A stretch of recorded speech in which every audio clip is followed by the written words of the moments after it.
What I'm demonstrating in this video, this is connected to the gas meter and is showing the gas pressure fluctuate.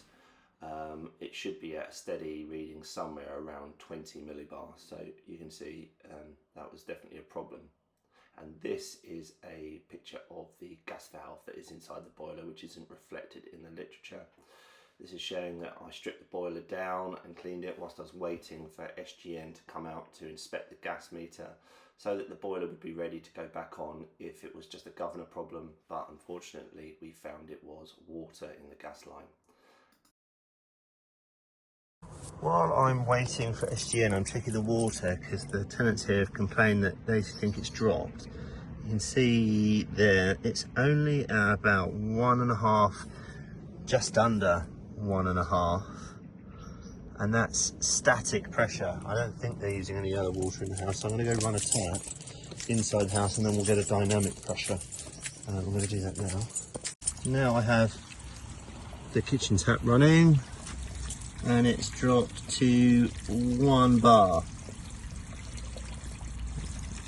1 bar pressure.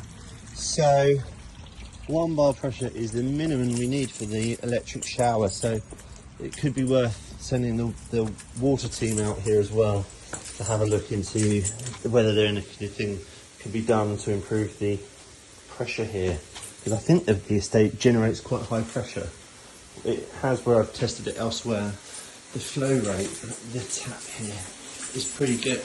It's not bad, but the pressure isn't great. So it means when you have multiple outlets running, you'll see a bit of a drop off.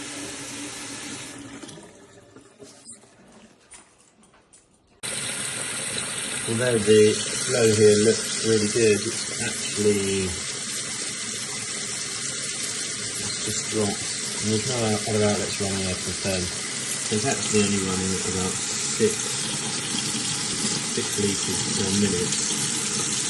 It's fluctuating slightly up to about 7, and I saw it get up to as much as 8. So that's still not very high. So they're getting between 1 to 1.5 bar pressure, and you're getting between 6 and 8 litres per minute. So pretty mediocre performance on the water main at the moment. So probably worth sending the water team out to have a look into this.